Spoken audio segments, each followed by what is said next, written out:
Episode 156. We're back. And if you haven't noticed, our favorite friend from the UK is not here because he has, just a cool, casual 5 megabits per second upload speed. And we didn't figure that out until after we recorded an hour and 40-minute episode. So I hope that one can still come out before this one comes out.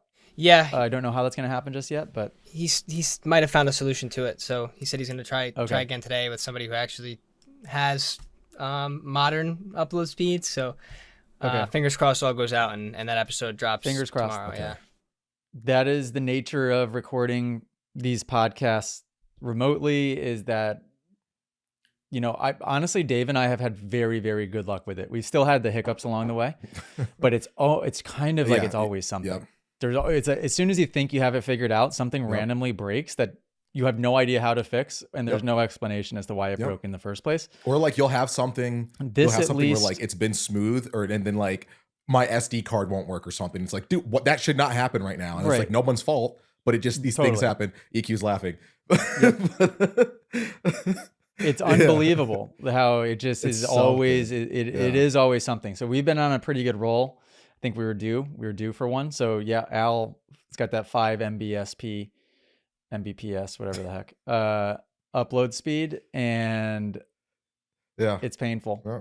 It's painful. I saw that. I woke up to that. That was the first thing I read this morning, and so basically it ruined my day. So I'm pissed.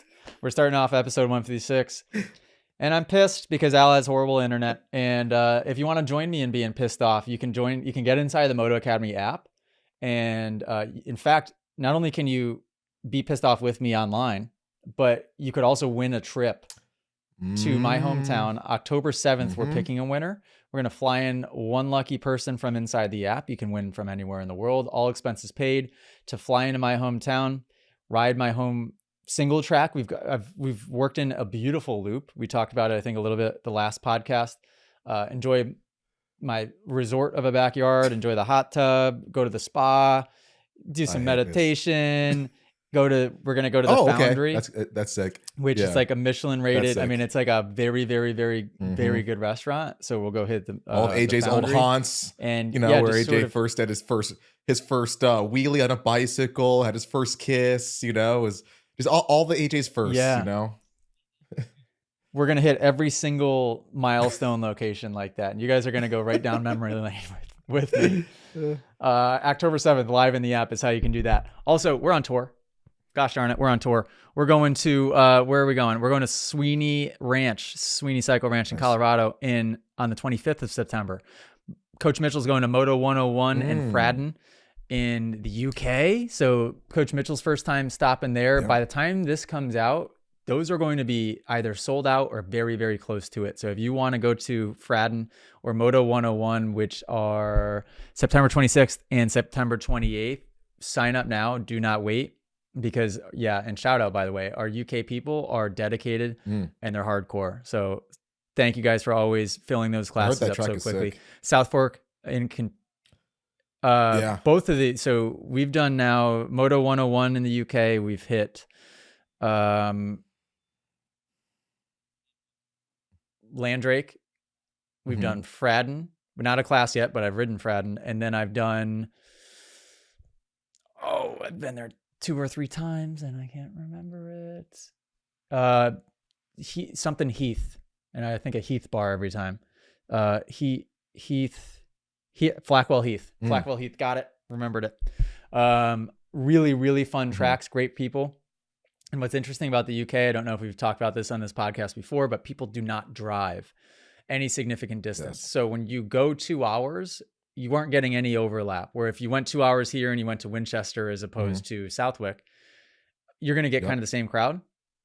You go 2 hours in the UK and all different people. Okay, interesting. So it's quite fun when you bounce around the UK. You get all different people. We're going to South Fork in Kentucky in October. We've got Albany MX in Oregon. Then I go to Italy for MX Dorno. Nice. That's October 7th with Coach Alessandro. Shout out, Olive Oil will be there. And we've got Gopher Dunes with Dylan Wright in Canada. We've got Wild Rose in Canada with Dylan Wright as well. Sick tracks. And I'm pretty sure a little deeper into October, we have, I think they're in October, we've got Kaida Wolf will be joining us in wait, CDG, whoa. CDG, MX. Dave, did you know this yet? No, this really. Dave didn't know this yet. Yeah, we hinted at this, but we didn't fill Dave in. That class actually is November 21st, so it's a little bit further out. But yeah. So here's what's gonna happen. All right, here's what's gonna happen. Okay, we're bringing Dave to that one. We have to bring. Let me know. Whatever. What do you want? Let's talk to Poppy. So, dude, I am such a this is if people don't know, I'm a very big Canadian Moto and MXGP fan. I got to go to that one, dude. We got to talk, AJ. That's going to be a good one. We got to talk. Yeah, because I know who Kaida Wolf is, obviously, but I don't follow that stuff like you or like Driver Jamie. We've got some people a part of our crew that are really cued in. And so Kaida Wolf going to Spain with us end of November, apparently. Oof. Yeah, I know. I know. Disrespectful from the Moto Academy. So disrespectful. Yeah. And then we also have Simon Langenfelder. Is that how you say it? Sounds about right, yeah. Red Bull Factory Red Bull KTM just won the last MX2 race, I believe. I'm pretty sure. So no joke, he's German, and we're getting him in Germany is that in November as well, or maybe October? I can't remember off the top of my head. I'm not sure if we've fully locked him in quite yet. I know it hasn't been updated to the website, so that might be some insider information. Whoopsie daisy, insider info. Simon Langenfelder. I think we got him about 95% of the way there, but Kaida Wolf locked and loaded. You've seen his. So we've sent pretty cool Kaida Wolf clips in group chat, and like I'm sure you've seen him. Like if we were to like go back and you'd be like, oh yeah, I remember this dude. He's like Deegan style of Europe, kind of like he'll just do something. It reminds me, he has the aggression of like a Deegan with like the bike skill of like a oh my gosh, why can't I think of his name? Honda rider 243 Geischer. Ronnie Stewart. He's got the oh my gosh, I don't know why I want to. Yeah, he's got like that. Wait, what do you say? Wait. I said Ronnie Stewart. Why did you sneak that in, dude? Hey, I like Ronnie, okay? Yeah. Me too. I don't know. I just thought of Ronnie Stewart's name for some reason. So props. But yeah, dude, he's like the bikes, the things that he does on a bike, it reminds me of like Tim Geischer and like the way that he just almost like BMXs his bike around, like treats the whole track like a pump track. Yeah. So it's a little bit of like a blending of those two styles. But yeah, dude, that guy is lethal, man. He's a super, super good rider. Is he going to be at Donations? Do we know? Yeah. He's on the Netherlands team, I believe. I'm pretty sure that was a question that was asked. Oh, yeah. From the last podcast. Oh, yeah, because Hurlings isn't on it, right? Yeah. That's going to be interesting. Yeah. So our guy just bumping Hurlings out of a spot, and Moto Academy snagged him right up. So yeah, it's kind of our push. We're going to start bringing in high profile guys again, like I used to, specifically for some of these camps. For sure, the international ones I think is fun, and then for the 5-day camps that we're gonna be doing 18 of them in 2026. So I just think it'd be fun. Like, oh, today Wednesday, it's jump day. Like, guess what? Not letting any of the students know ahead of time, right? Like, we got a special guest instructor coming for jump day, and it's just Nick Thomas Unis or something teaching people how to do whips. Like it would be so fun to be able to have that be a little surprise for the campers and create a bunch of fun content for us. Plus, how cool is that to be like, I don't know. I know something's going to happen at this camp that I'm signing up for, but I don't know who's going to be there. It's almost like a mystery of like, holy crap, Tomac's here or so, you know what I mean? Or like, holy crap, dude, Josh Hansen's teaching me how to like wheelie through whoops or something cool like that. Like you never know, which I'm hoping. Yeah. Yeah, and every once in a while we'll just bring in a guy like Josh Greco, and just so everybody gets super disappointed. No. You know what, dude? He brings a petting zoo with him, so people might be pretty stoked. You're like, dude, it was awesome, dude. I got to meet animals that I would have never even known were legal to own, which are probably not. But dude, is Greco still racing? Yeah, he's still crushing it, dude. Because I mean, he has years where. I think this is the same with any privateer. He has years where he's really fast, right? And will do really well. And it's all based on the funding and the time that he had leading into it, right? And how much he could actually ride. And And then he has years where like the poor guy doesn't barely make any of the night shows at all. So he's just trying to get to the next weekend.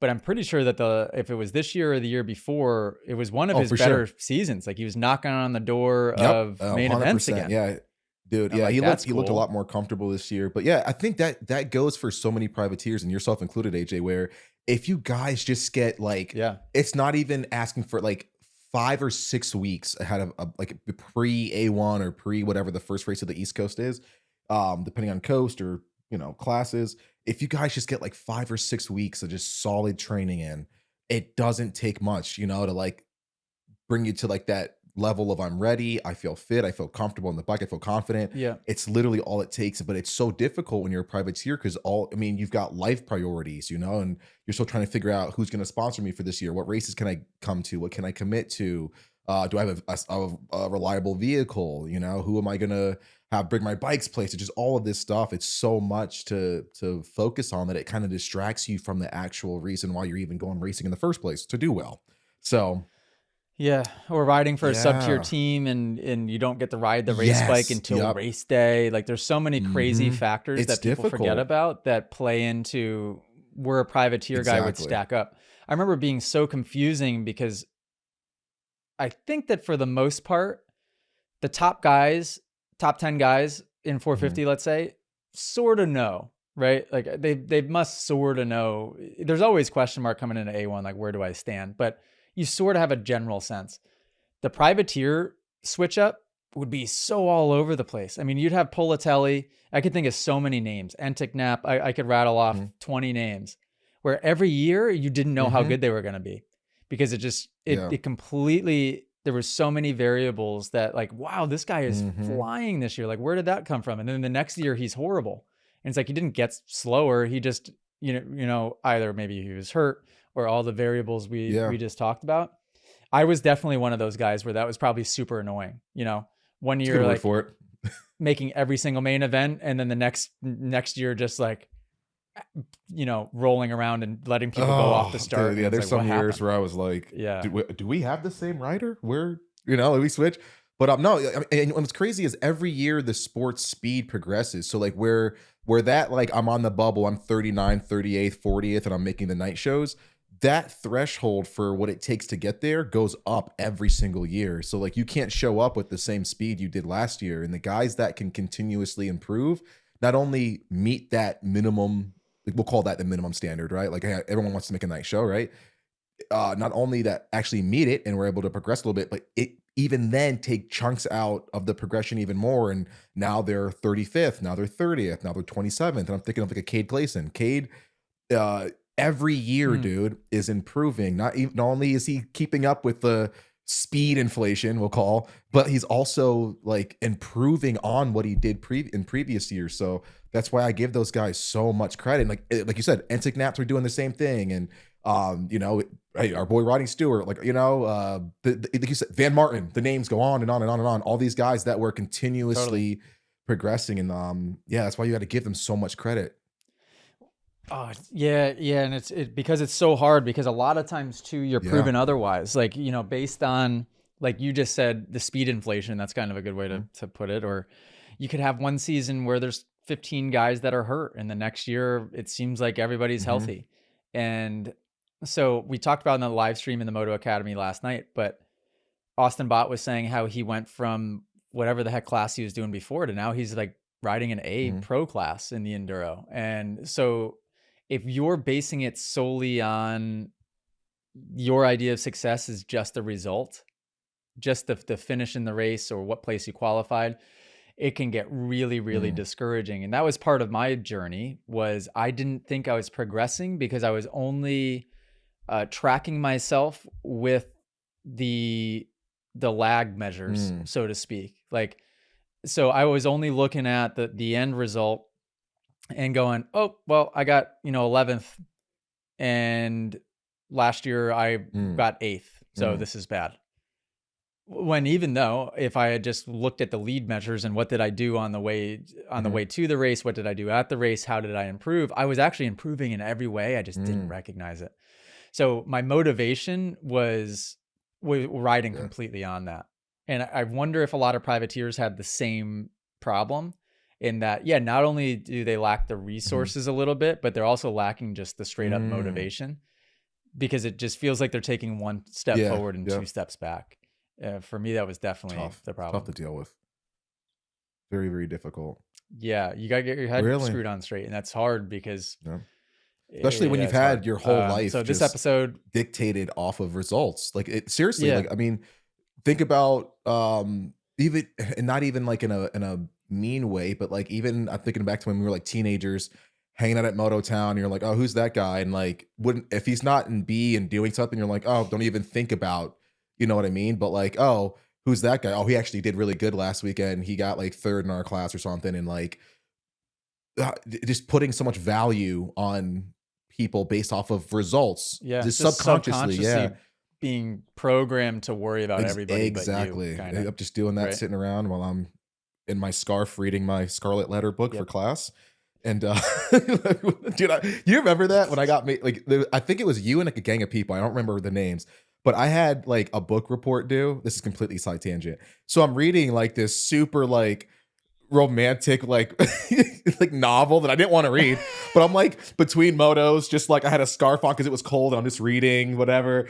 And then it was like, dude, what are you doing? It was like, I'm reading. I have homework.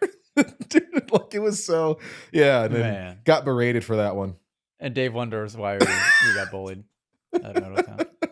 And he wonders why I got bullied at Moto Town. But yeah, I remember pulling into Rocky Hill, and the first thing that my dad and I would discuss is somebody would catch our attention out in the track, and he'd go, "You're not faster than that guy." That was like where the conversation would start. You know, so I guess there is some motivation to that. And it was kind of a game that he would make out of it, right? He would just sort of use that person as a ploy of like, there's no way that guy looks really fast. You can't go faster than him. So I'd be like, yeah, all right, I'll show you. But it was a lot of it rode on comparing. All of it. Yeah. And that's all of it. And God forbid somebody that your dad thought you did not, that you should have been beat you. Oh, dude, it was...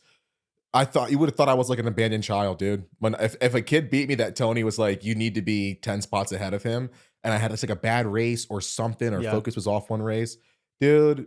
You could have put me up for adoption. That would have been better. You know what I mean? Yeah. Totally. There's certain names I can think of too, like Canning. Canning would be one where growing up, he was one that should never beat me ever, but he was still very, very, very good, right? So it was like I had this pressure on me to where this guy should never, ever beat me no matter what. But yet it wasn't that big of a gap to where it wasn't a sure thing. Yeah. Right. And there was a lot of... Canning's the first one that comes to mind, but there's a lot of people that were kind of that caliber that were close enough, but there was so much pressure put on me to just beat them every time, no matter what, or else like my world would explode. Yeah. So this episode, we're going to talk about and answer podcast questions and Coaching Wanted, and we're going to try to get to those before we're at the 45-minute mark. Honestly, we might even just jump into them pretty quickly, because if I'm looking at podcast notes here, I don't have much before that. So yeah, we have quite a few podcast questions and Coaching Wanted. There wasn't much topics that I could find from last episode. I mean, I had one clip, the game of bike from you and Spenser Wilton, that I thought would be cool to maybe talk about for a second, but if you want to get into Coaching Wanted, that's totally fine with me. Yeah. So Dave, and I shared this with Ethan and the marketing team right away when I saw it. It popped up on my TV on YouTube. AJ Catanzaro challenges Spenser Wilton to a game of bike, I think is the title of it. And I forgot that we had done it. So I clicked in and go to watch it. Such an entertainment. Have you watched it before, Dave? This one.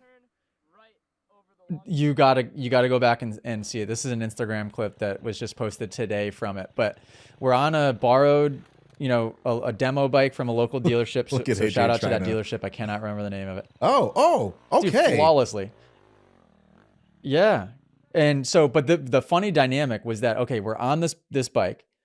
We basically just picked a random spot in a field next to where the track was and started playing this game of bike. And what it turned into was I just started doing freestyle tricks, and if I would mess up and it'd go over to Spenser's trick, he would just bring me over to some tractor tires or telephone poles and do an enduro thing. So it was not like a normal moto guy's game of bike where we kind of have even strengths and weaknesses. It was completely split down the middle of interdisciplinary almost. It was hilarious. So I'm just busting out every freestyle trick known to man. I tried to do a Superman on a 5-foot tabletop and it didn't come back. So I just landed like with my legs out.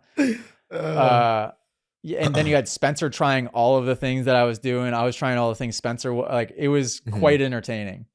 And I saw that I'm like, we've only kind of done that once. I don't know if I've ever made another video like that, but, and Spenser's a funny character for it too. Cause some of the one-liners that he has in this video and things that he says are hilarious. Like at one point he messes up the trick and he comes back over to the camera and just very nonchalant goes, forgot my formula. I was just like, it had me dying. What do you mean you forgot your formula? Like, what does that mean? Oh, that's funny. The dude is just hilarious. Oh, that's too good. So we're going to bring back some more of that. You'll probably see some Instagram clips because I told the team, like, there's some beautiful Instagram clips from that we can post that are really funny and entertaining. But go check out that YouTube video if you guys haven't yet. And Dave, check it out. All right. We're going to keep this episode right to an hour. Is that okay? Like 1 hour on the dot. Can we manage that? So that means I'm going to do an ad break. And during this ad break, I'm going to talk about LMNT. And this is an electrolyte powder that Dave, myself, and Ethan and the entire Moto Academy team drink to keep us hydrated, to retain the water. And I swear by it. Try it. Try it. Go to drinklmnt.com/AJCat330. The promotion they're doing right now is that when you put in an order using that link, then you get 4 of their most popular flavors for free with your order. I don't know what their 4 most popular flavors are. Mine personally right now, and I've been telling Dave this for a while and he just didn't agree with me. Lemonade's the best. Hands down. Grapefruit's up there. Orange is up there for me. I'd say I put orange in my top 3. And then what am I going to go with my 4th flavor? I'm going to go with probably, raspberry salt, I would say. What's good is like, they're all good. There's a lot of good flavors and it's got that sodium, potassium, magnesium that you need to retain the water.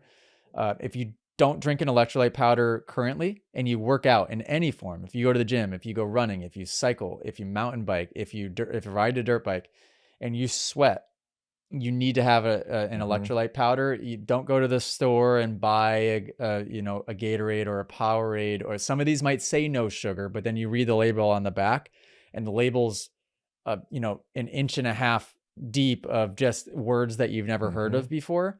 That's what they're putting in there. Just like these artificial, flavorings and these crappy fake sugars. It's really horrible stuff. This is a pretty darn clean option. drinklmnt.com/AJCat330. LMNT. Try it. We all drink it. And I don't just make that up. Okay. So we're going to start with Coaching Wanted. So if you guys are inside of the Moto Academy app, you can send your riding footage in, and this is huge. I talk about it at class. I talk about it on the podcast. I talk about it absolutely everywhere I go. There are not enough people in this sport that study themselves riding. They don't know what they're doing on the bike. They don't know where to even begin because they have no idea what they're even looking like on the motorcycle in the first place. And the more you can send footage in, even this might be a first person clip, even if it's first person, not as helpful, but you can look at a shadow. You can look at where your head is in relation to the handlebars. There's a lot that you can see in any of this. If you go to the track by yourself, set the phone up, prop it up somewhere if you want to, hand it to somebody and just ask, hey, can you film me for 5 seconds as I ride by? I'm sure nobody will have an issue doing that. Take the time to do it. The people that leverage that inside of the app and send in their footage, if they ride twice a month and they send their riding footage in twice a month, crazy value. And you can do that with the $9.99 a month tier. So the least expensive tier, you have access to Coaching Wanted, which is nuts.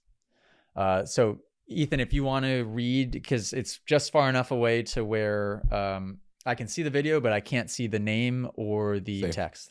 Yeah. So this first clip is from Max Pena. Shout out. I made a mistake coming off the jump and pointed the wrong direction. LOL. I feel like I got pretty lucky not to high side my way down. Any advice other than don't go right? LOL. So I'll play the clip now. Okay. I've seen this one and I responded in text, but I'm curious to talk with you, Dave, about this in person. Ooh. Dave, have you ever had that happen to you? Off of the 105 at Rocky Hill.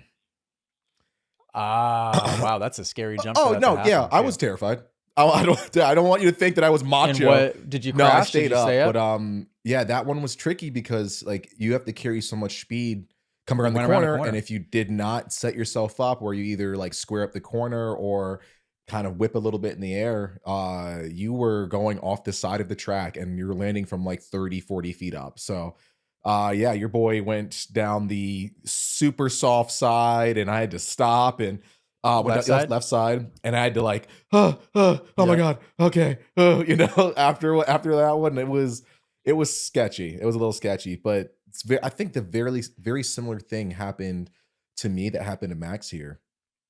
It's just almost like where you kind of just got lucky enough to where we played through one more time. So he got very lucky here because, you know, he realized right away when he took off, I'm not aiming the right direction. You can see him try to lean the bike left a little bit as soon as he takes off. And he just got lucky that he kind of just low-sided himself down it because, yeah, there's many things that could have happened there that would have been way worse than that. But go up to like midair when he's in the air and pause it for me for a second, because this is the advice that I'll give. So pause it here. When I ride a track, if there is a jump that I know that I'm riding the edges of the track, like maybe it's this jump and I know I land to the far right because I'm setting up the turn, or maybe it's a jump that kind of arcs around a corner naturally, I do always take the time ahead of time to make sure I know what's beside it, right? Is the downside or is the side of the jump groomed? Is there a sprinkler head? Is there a dozer there that I can't land on? Like how consequential is it if I do go off the side of this thing? So that's step one. It's like knowing what's there. It's like when pilots take off in a plane, if their engines immediately cut out and they lose power, they have a plan, right? It's not like they get up in the air that goes wrong and then they figure it out. Like they've already kind of thought about that scenario. So think about the scenario first. That's really helpful. Go a frame or two further here. When I'm in this situation and I know that based on this landing here, it looks like it's groomed down the side. Now, is it packed in or not? I don't know. I still, based on where he is, I'm going to turn and aim right. And that might seem like a surprising answer, but there's been countless times where I have jumped, meant to land on the track, of course, on the edge of the track, and end up just misjudging and go way off to the side. And then I make the decision midair to just, no, I'm going to just do a hip transfer. Because it's a better, easier option at that point for him to just look to the right, angle the bike a little bit to the right, and then boom, he goes down the right side of the landing. No problem. Now, if it's soft, you do want to just definitely make sure you land in perfect, strong attack position, hold on tight just in case, and land hard on the throttle, just in case it is super soft. But it's still a better option. Let it play through just kind of frame by frame here. It's a better option still than trying to do the 50-50 grind on the edge, down the edge of the track and hope for the best. Because that's, 9 times out of 10, that's going to end in a crash. And 9 times out of 10, that crash is going to be pretty ugly. Like Max got out of very it, well. I think very lucky for what it was. Oof, that's scary. Yeah. And one thing that hard decision to make in real time, especially when you're afraid of just like, oh crap, like, he didn't. Yeah. One thing that threw me for a loop was when you said almost turn into the direction that you're to the mistake. Yeah. Whoops. That's just keep something going. I never thought about. But one thing that I've been very hyper aware of, especially in this last year coming back from injury, was keeping your eyes up to avoid stuff like this, like really looking ahead and spotting your landing. And again, you say it so many times, AJ, where you go where your eyes go. So almost keeping your head, keeping your vision focused on where you want to be ahead of time. And even like you said, if you're coming through a corner, we're not looking at what's right in front of our front wheel. We're looking through the corner. We're looking after the corner into the next obstacle and stuff. And I think a lot of that will help alleviate things like this. Obviously things happen, but I think it would mitigate a lot of the mistakes that people make, and myself included, because your boy's still out here doing stuff like this. But I think that would help. But really cool advice though, almost turning into the mistake. That's going to be That's gonna be something I'm gonna put in my little toolbox for sure. Yeah, because once you do it once or twice and you're like, oh wow, that was a much easier option. You need to know your surroundings for sure. But like you can't do it in a Supercross stadium because you land on a tough block. But you could do it on a Supercross practice track because the side of the jumps are groomed and there's no tough blocks there. So yeah, just know your surroundings. But Max, glad you're okay. That was a great clip to be able to review, and I think good feedback for other people that maybe had never thought about that as even an option. Go ahead, Ethan. So this next clip is from Ronnie Shea. Any pointers? I believe this kind of looks like a Florida track, so he just goes through this double section and hits a couple of the jumps. Okay. Shout out Ronnie Shea. New member, I think, potentially. I think this was maybe the first clip he had sent in. Yeah, this seems like a new name to me.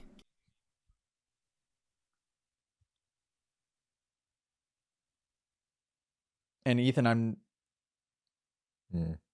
99% sure that you've played this on the last time we did Coaching Wanted. No, I don't think so. We haven't done this one yet. This is a different, same kind of. Did Ronnie Shea send in one other video that is the same exact? No. I know what you're talking about, but I think last time I have a Honda ingrained in my last memory. time it was a tabletop, similar look, but I think it's a little different. Similar setup, different. I'm 99% sure different guy. Well, Ronnie, I'll give you the same advice as I gave the last person. If this is double for you, then well, you're getting double airtime.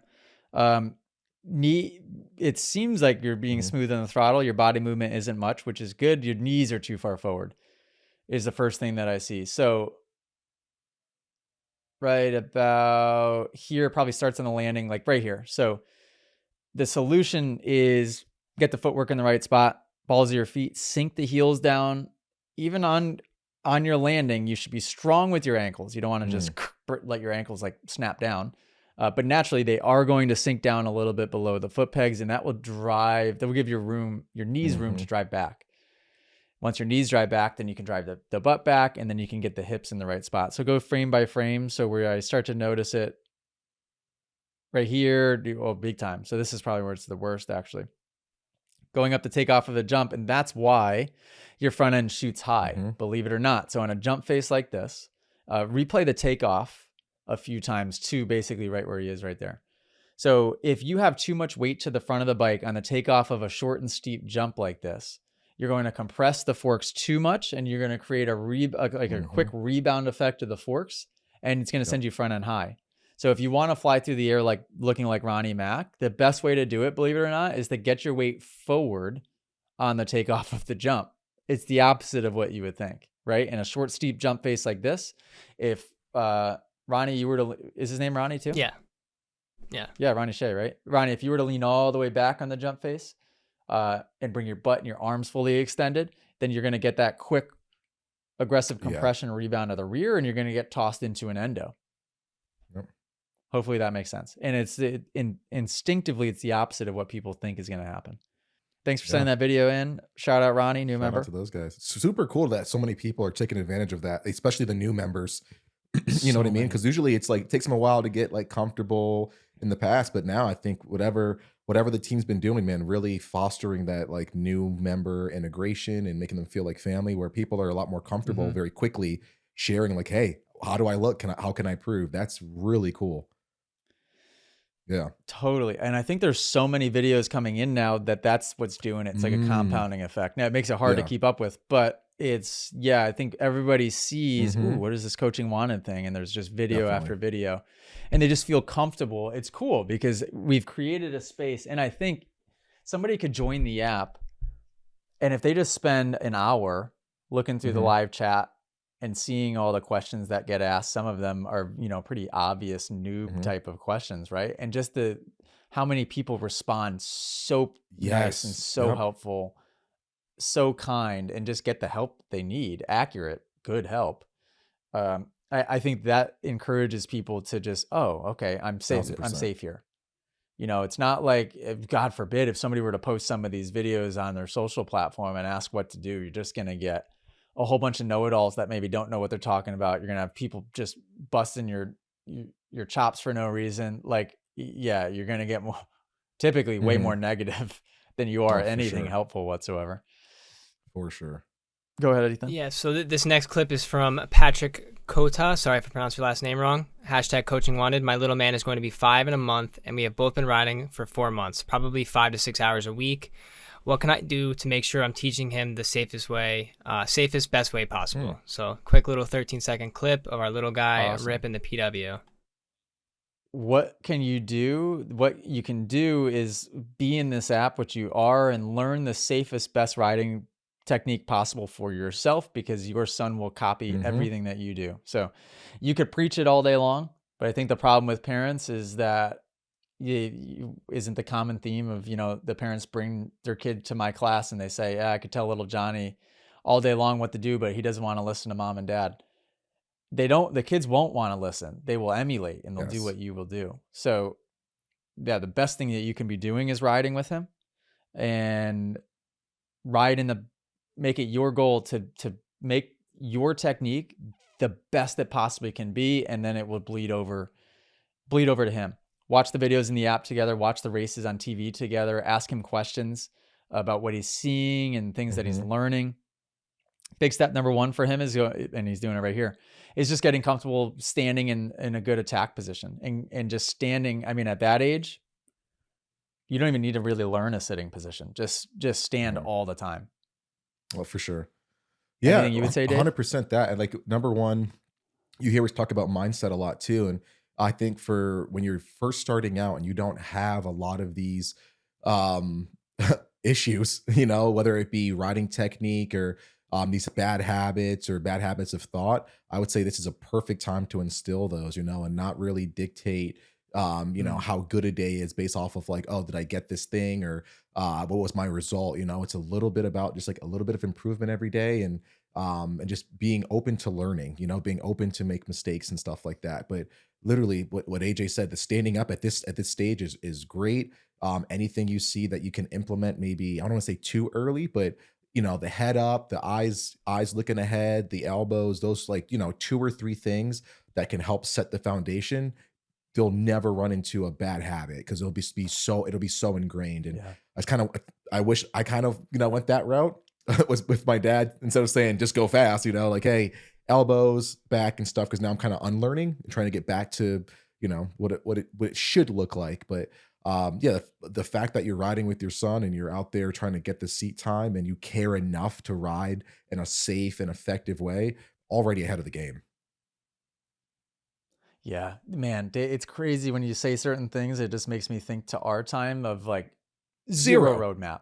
None at all. Zero roadmap. I mean, literally just guessing every single step of the way. And everybody's best guess was, we'll just go fast. Exactly. Essentially. And try to go to this race and win it and try to do well. Like there was zero roadmap at all. And I'm just grateful that we're cultivating this community. Oh, for sure. I mean, I think about this all the time. A complete roadmap. The app itself, what 12-year-old, 13-year-old Dave I would have loved the app. You know what I mean? To have a community that was so encouraging that I could come to and ask questions. How do I go faster? How do I handle whoops? I'm on an 85. I have no idea what to do with whoops. I'm just kind of blipping through and praying, or hey, I'm just now getting my first gate drop. So like, what do I expect? What should I do? And you have so many resources and guidance and encouragement to get there. Man, that would have done so much. That's like a career maker right there to have that type of resource like that. So yeah, I'm jealous. I'm jealous of all the people that are new to riding and get this app, because now I'm like trying to break bad habits and I'm like, oh gosh, I just gotta like duct tape my elbows to my freaking helmet so I don't drop them. Just wedge something. Yeah, just carry 2 jugs of water. Just yeah. And it's so cool because I get the messages from people getting in there for the first time, and the demographic of, hey, I used to ride when I was a teenager. I'm 40. I'm getting back into it now after 20, 30 years off. You get a ton of that, which is really cool. So basically like clean slate, fresh start. And then you have a ton of families that are getting into it together with no information, first time, brand new. And what an opportunity. It's just so fun to be able to, and I'm just grateful that we all have, the ability to help guide these people along the way.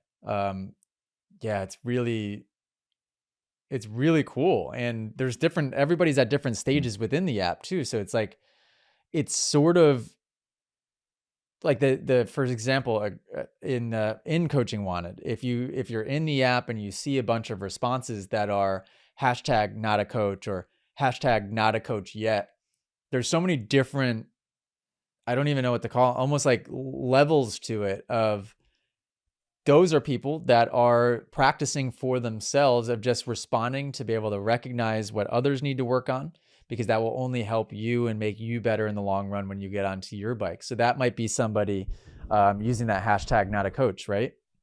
Somebody not a coach yet. Those are people that are actively trying to and wanting to be coaches in the future. And so keep your eyes peeled for those hashtags. Don't be afraid to use them either, because it'll pop you onto my radar.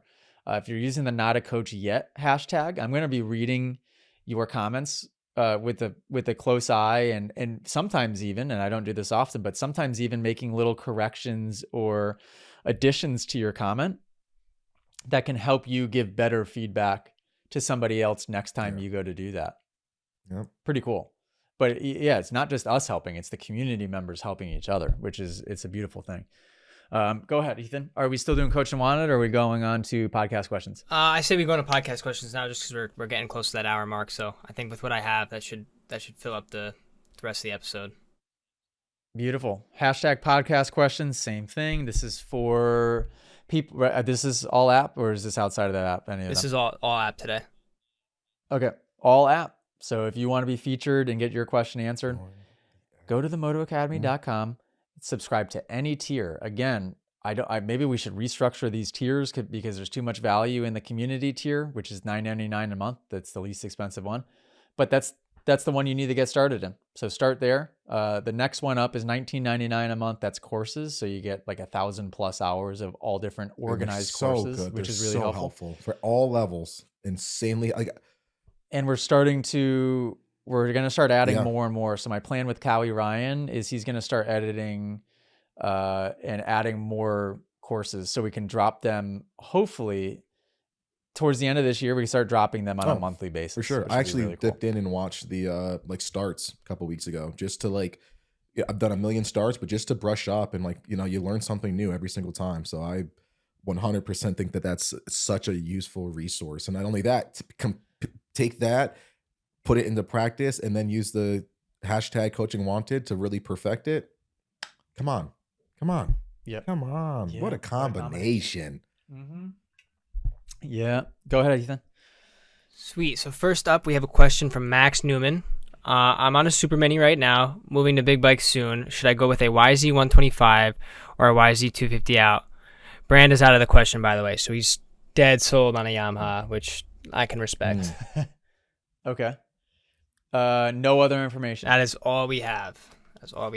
Okay, so typically the first questions that I ask are, what is, age, height, weight, and skill level? Because then you can get into a loaded debate and conversation about 250. Brings us to the 250F versus 125 conversation. But moving up from a Super Mini, that's what that said? Yep. Right? Okay. Yeah, I'm hesitant to even say for sure one way or the other until I get more of that information. And this is, again, where the app can come into handy. Don't take guesses. Send me questions like that. I will then ask you more follow-ups to be able to get more details and to answer confidently in what I know will be able to help you out. Because if you were, he didn't say an age in that. Okay. If you were, let's say, 14 years old, but you were 5'9" and 145 or 155 pounds, I would say, pretty appropriate height and weight for a 250F or a 125. So then it might become a question of, what are your goals? What is your skill level? If you were, 15 years old, but you were only 5'3" and you're 115 pounds, then I'm definitely going to, regardless of your skill level or what your goals are, I'm probably going to say 125 for a little bit, just based on the weight alone. Right? Anything that you would add to that differently, Dave? Honestly, kind of along the same lines? my biggest thing is, yes, there are some kids that can make the transition very quickly. They've got the bike skill, they've got the acumen. They can handle the 250F going right from a super mini. That is a very small percentage in my experience. And even those kids, I say, even if it's a month, spending the time on the 125, it teaches you just a litany of skills that you need to really, that can really up your ceiling and really strengthen your potential. Having to carry momentum through corners versus 250Fs, or learning proper shift points and how to really get the most out of a motorcycle. I think that in itself really, really helps. Plus, coming off of a super mini, they're very similar to 125. So you get a chance to feel what it's like to have a big bike chassis, to feel the extra weight, to figure out how big bike chassis handle certain things certain ways.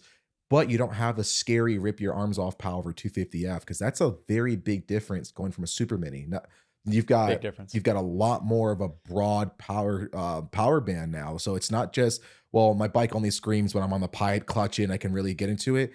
That's a tractor. You have a very linear power plant now. So you're going to feel like you're getting your arms ripped off from the time you crack the throttle all the way up to over rev. So to me, that can be jarring for a lot of kids. Depending on your size, obviously up to a certain point, but I feel like a 125 teaches you so much. Plus, a YZ 125, that's a pretty competitive bike. AJ and I had to race a Kawasaki 125, and it was like, dude, we could have used any advantage against YZs and KTMs and stuff. So we raced the same bike, and that thing was rough. So I feel. Well, Dave, you want to hear more of a story, this has been erased from my memory until I talked to my dad last week about it.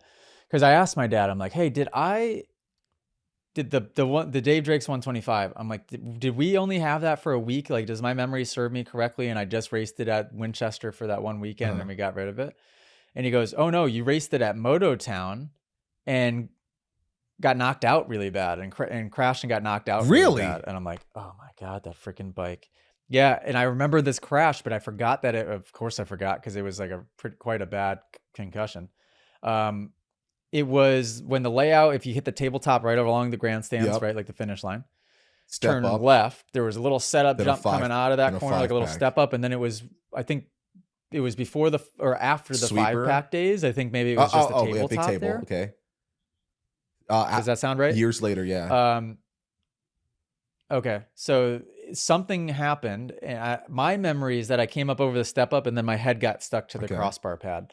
But that's not even close. My dad said a lapper turned into me, and I collided with a lapper. Don't remember that whatsoever, but it was a bad crash. I remember coming to in the ambulance, and I couldn't feel my legs, because what had ended up happening is, and then I woke up in the ambulance, couldn't feel my legs, went back out, woke up again in the MRI. So like just a loud freaking scanner in the thing. Like imagine just waking up in that, and then out again, and then woke up again in the hospital bed. And by then I could feel my legs, but I had hit my back so hard that everything was swollen enough to that short period of time where I don't remember this. So, yeah, that was on the freaking 125. I don't remember that at all.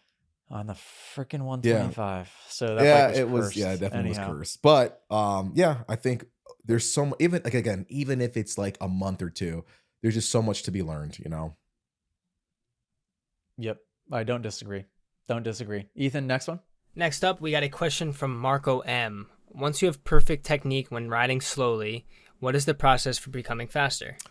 Which I think this is also a new name in the app. Good question. Cool. I had that same when we were going over the 30% at Salt Lake. I was like, I wonder what AJ would say would be the progression for once you start feeling like, oh, I've really nailed this. Now I want to start adding some speed. That's a really good question.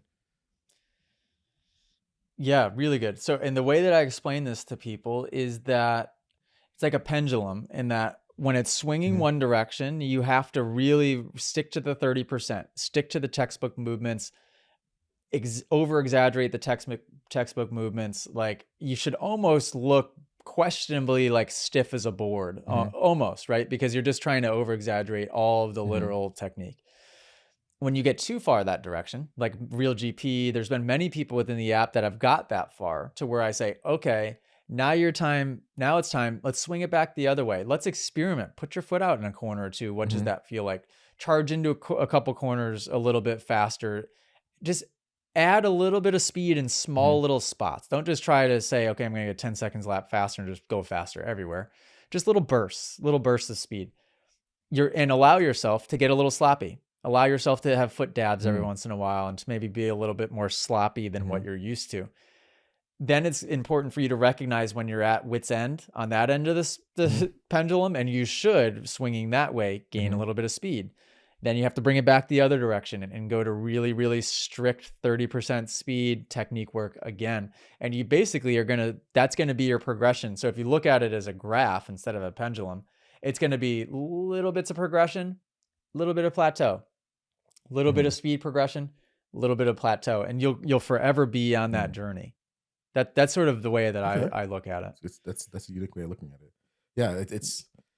Any thoughts on that? Does that make sense when I explain it? Or it makes sense. And like when I started doing like the champ school stuff, and we were doing like, you know, road racing for bike development a lot, they kind of talked about it like the same way. Like you really ride like with really good technique, and then you start to turn it up a little bit more, and basically it's finding that line. You know what I mean? Finding that boundary of when you need to, when your current technique allows you to do something to a certain degree, and then maybe you have to over exaggerate the technique to get a little bit more. Maybe they over exaggerate to get a little bit more. You know what I mean? So it's kind of hand in hand in what you're talking about. And that's obviously a different discipline, but it's a really unique way of looking at it, like the pendulum swing, and kind of allowing yourself almost to have those foot dabs, make those mistakes, to get a little bit sloppy. I think a lot of people, like, gets lost in the sauce a bit, and they get,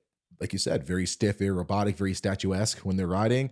And you need a little bit of that movement, or that allowance of movement and mistake to at certain times. Yes. I think, because I think that if you go back and forth on those two ideologies every time that you ride, or every moto that you go out for, like, okay, this one I'm going to stick to good technique, this one I'm just going to go really fast, and if I make mistakes, okay, well, now you're just there's no plan. Give yourself time and stick to one for a bit of an extended period. Like, ride with flawless feet on, perfect technique for 2 months straight. You might start going backwards in results. You might start feeling like you're going a little slower. That's fine.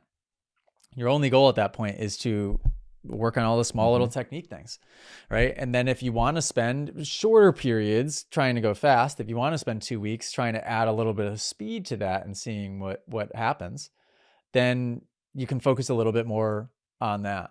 But you need to give yourself time, a lot of time. You have to have just patience in that progression.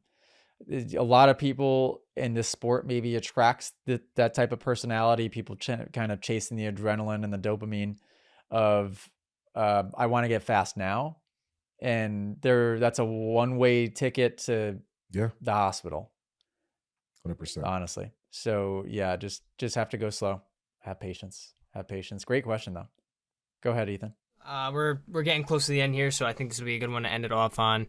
This is a question from Louis Carriage. What's the best way of getting kids' confidence back after having a crash and breaking arm?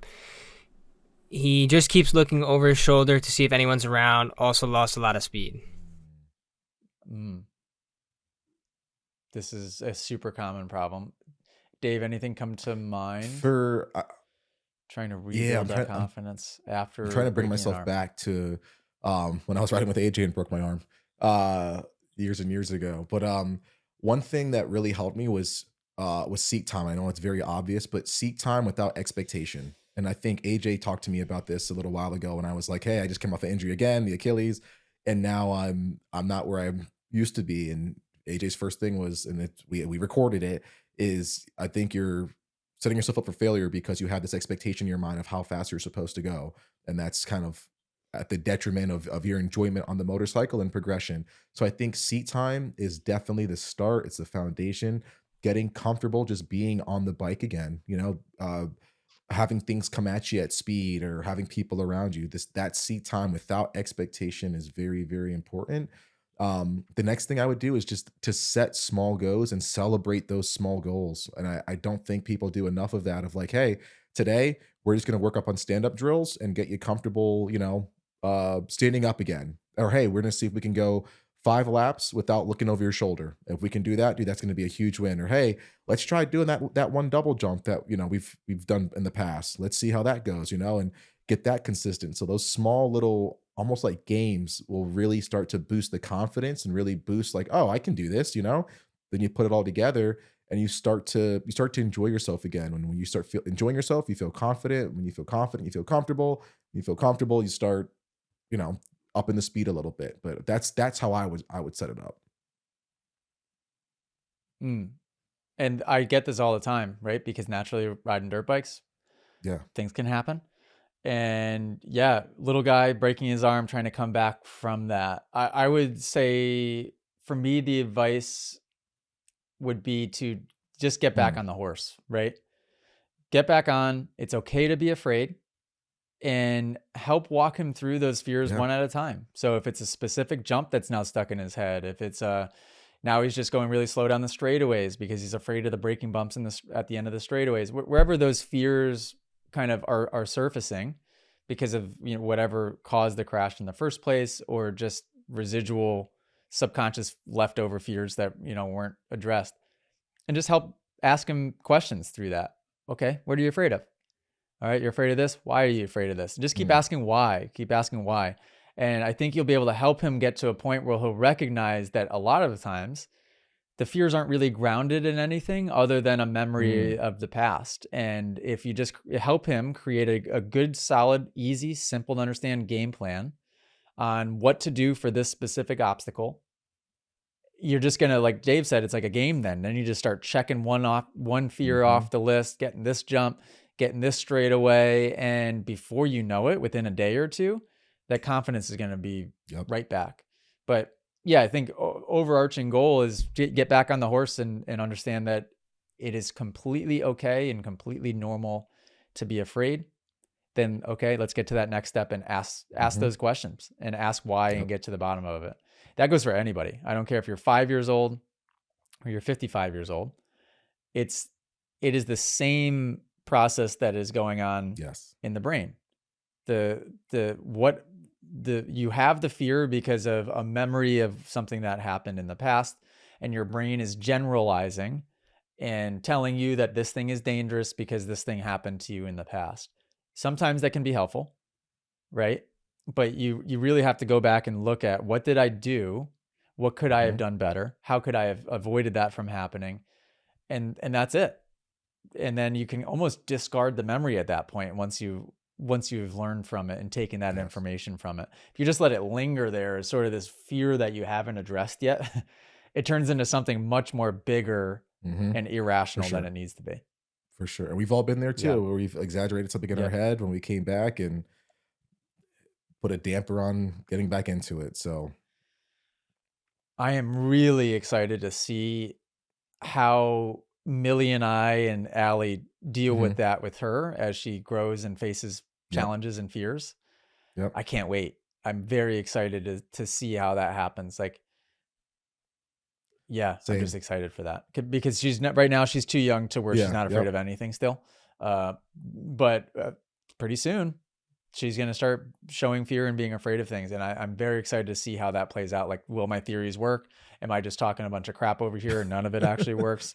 We'll see. I think that's such an important skill to have is, and it's obviously it's attributed to like the support system you have around you, but being able to take challenges and adversity and fear and how like not to get crippled by it or not to let it hold you back or to overcome that challenge. That is such a skill that like, and maybe I'm going to sound, I don't know what the word is for it, but maybe elitist, where like moto people, I feel like we are so used to figuring out not only challenges, but like death-defying challenges, essentially very dangerous challenges. And how can we overcome this obstacle? Literally, how can we overcome this challenge, this mental block, this fear that I have? And 9 times out of 10, we end up doing it. And that confidence that we feel helps us to, bring that into other areas of our life. So I really feel like we are a very unique breed that can take challenges and setbacks and overcome them. And it just breeds for just badass people down the road. Correct me if I'm wrong, but yeah. Well, in the past, the problem, a problem I know for sure that exists and existed is that fear in this sport was a bit of a taboo subject, because you have so many people that are so used to and so numb to just like doing crazy things. And everybody just assuming that nobody else is afraid because everybody's doing it. Right.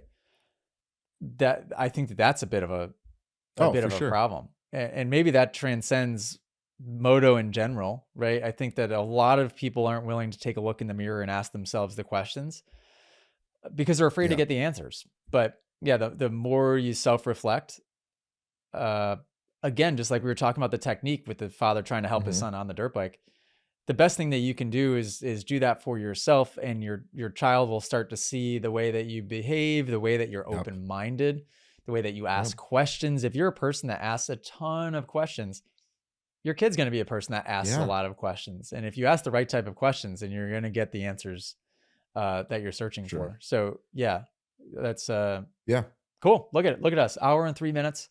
We've done it. We've got good internet, so you guys will get this episode very quick.